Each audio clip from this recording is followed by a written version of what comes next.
Lowell Cohn, hi. I have a question about Ezeli. Do you see him as the backup center on the team? And I put that in the context of Andres Biedrins. What's going to happen to him? You asked about Festus? Well, every position on this team is open for competition. So I would say that Festus is a hungry player, and he's going to push. We hope he's going to push Andrew Bogut.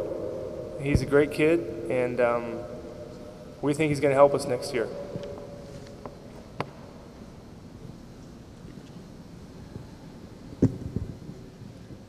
John Henry Smith, Comcast Sportsnet Bay Area. It just seemed like the link between those first three players, they all seem to have a very mature personality about them. From Harrison Barnes, the way he expresses himself, he was academically accomplished in high school. Festus, his background as well, and Draymond being a glue guy for the team. Did you guys overtly go after that type of player to add to your locker room? John, I think we did. First and foremost, we had to identify players we think can play basketball. There's a lot of nice people walking around with good character, but we need players. When you look at and evaluate what's there on the board, luckily we found a lot of players we liked that were great people, and that's the kind of combination you'd like to have on your roster. I spoke to our coach after the draft, and we said, we gave you some great character players. And I spoke to our strength and conditioning coach and said, these guys are going to work, so be ready. I think an important thing when you're evaluating players, and as we went through our draft boards, we all spoke as a group, which players do we think are good today but are going to be better tomorrow? And we think all four of these players are going to be much better in 6 months, in a year, in 2 years than they are today. Hi, Bob. How was that cross-country trip, and how did that all come together? And then if you can just talk about that workout you had with Harrison. You know,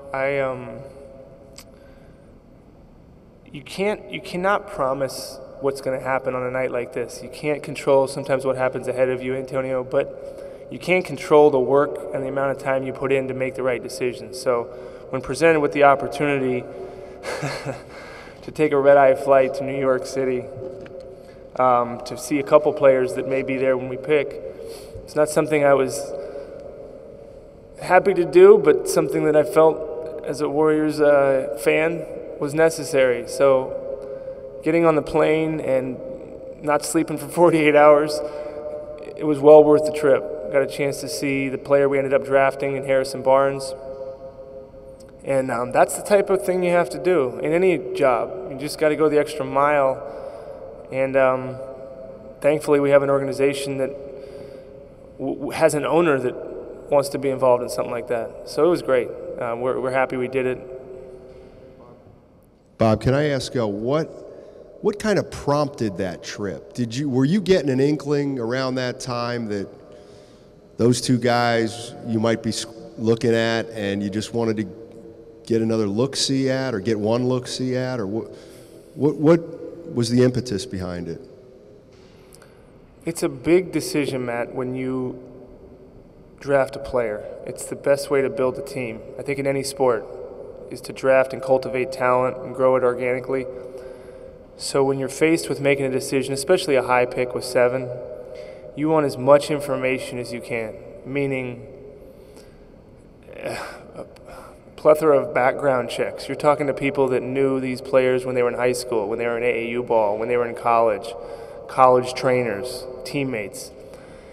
But the one thing that we didn't have on a couple players we might be looking at was we hadn't seen them. We hadn't felt them. We hadn't touched them. We hadn't looked at them. So when presented with that opportunity, just like any of us, when we're presented with an opportunity to interview an employee, we don't just look at their resume. We don't just read their emails. We don't just watch film.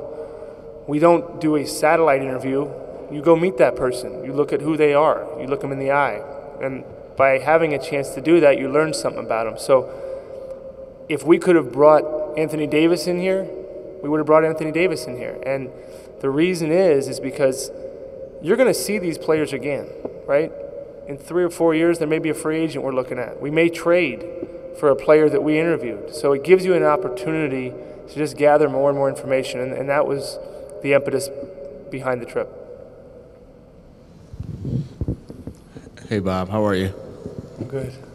Did you, where did you have Barnes on your board, and what was that process when he and Drummond was there? Was it easy, or was there some discussion about that? No, it was great. We were unanimous with Barnes. Drummond's going to be a great player, and we just felt like for us, Barnes gave us athleticism. He gave us help at a position. He's what we felt. We had him rated higher certainly than the 7th player in the draft. So we are thrilled, and it's interesting when you watch a player work out. And you go see a player live, you often get to see something a little bit different than you may have seen in college. And one thing that a lot of people would say about Harrison Barnes, which was surprising to us, was that he wasn't athletic. And then you read that he tested the highest athletically in the combine in Chicago. And so when we went and saw him, it just, his athleticism explodes in certain situations. And so we're just thrilled to add that to this team. We have a very skilled team. We needed to get a little more athletic, and I think we did. What's the status of Darrell Wright right now, Bob? Darrell's great. It's an open competition. He's under contract, and he's a veteran.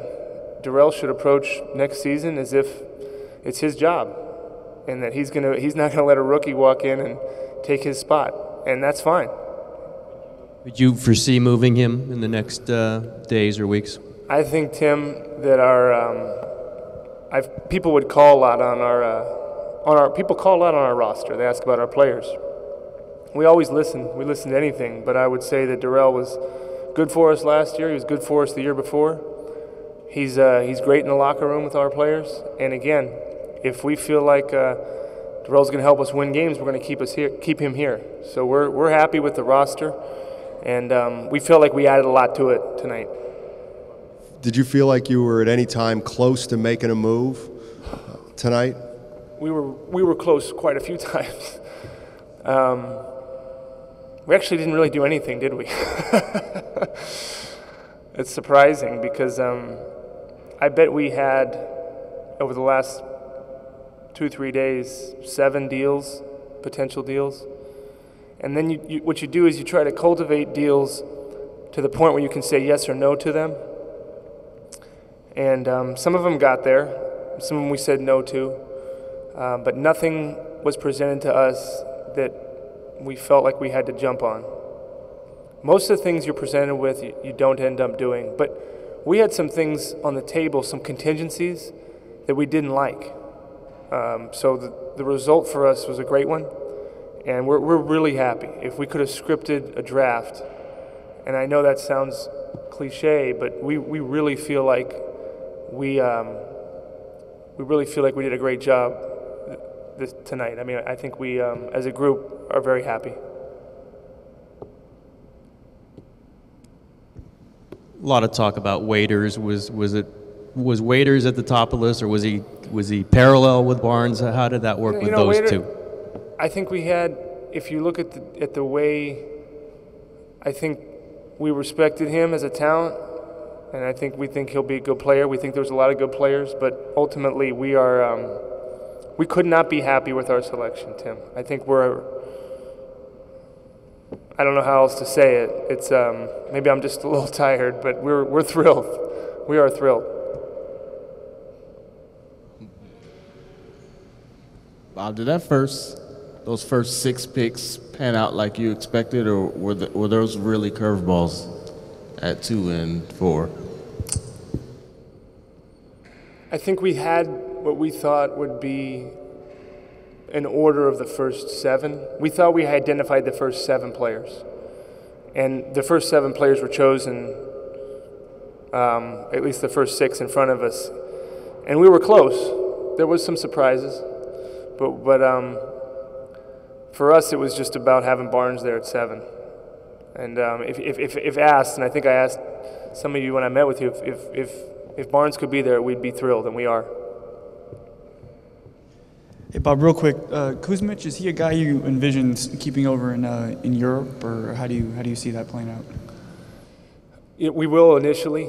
our hope is that he's an NBA player at some point, but for the needs of the roster, we're going to keep him in Europe. He might play in the summer league, contemplating that, but he's he's a great kid, and he'll get better as well.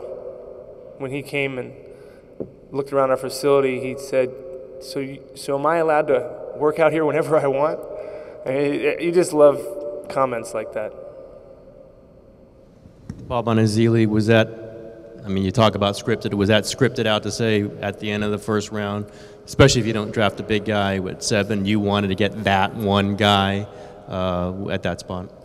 Well, Tim, we were sweating that one out pretty good. We had two, maybe 3 scenarios where we were going to package our picks to get up and grab Ezeli. And I looked at Joe, and we obviously had Jerry in the room and our staff and scouts, and it was kind of like, should we roll the dice? And everybody looked at each other and we said, let's roll the dice. And I can tell you this, if he would have been gone, I promise you, instead of us viewing this draft as an A, we might have viewed it as a B. But him being there just cemented it. And then Draymond Green, I mean, and Kuzmic. Look, we feel like we did a great job. Very, very pleased. And said we did a B?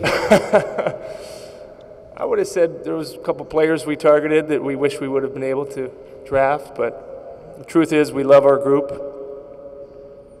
I thought we couldn't be happier than we were last year after drafting Clay and Jeremy and Charles. I think told Joe after the draft, I said I thought last year was kind of the pinnacle, but we're even happier.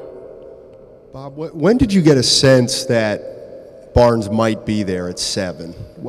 Because I want to say weeks ago, that didn't seem like a possibility. Maybe I'm wrong because you're talking to people. No. I had a really good sense after Portland took Lillard.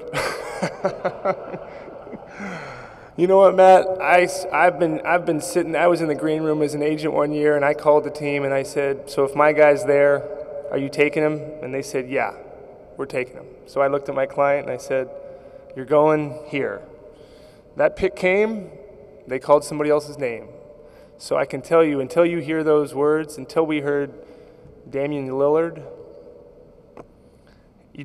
and I'm probably paranoid already. Some of the, Joe would tell you Barnes is going to be there, or somebody else might. Jerry said Barnes is going to be there. But until then, we didn't know. But I was driving home last night. I think we left the facility at about midnight, and Joe and I were speaking, and I drove home. And on the ride home, when you're so consumed with this stuff, it's probably unhealthy, but you can't stop thinking about it.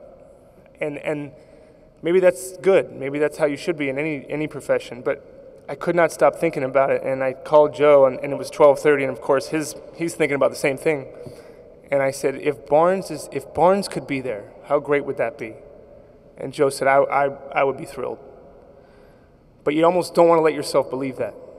So until we knew, and for me, I mean, you can ask somebody else, but until I saw Portland's pick, we really didn't know.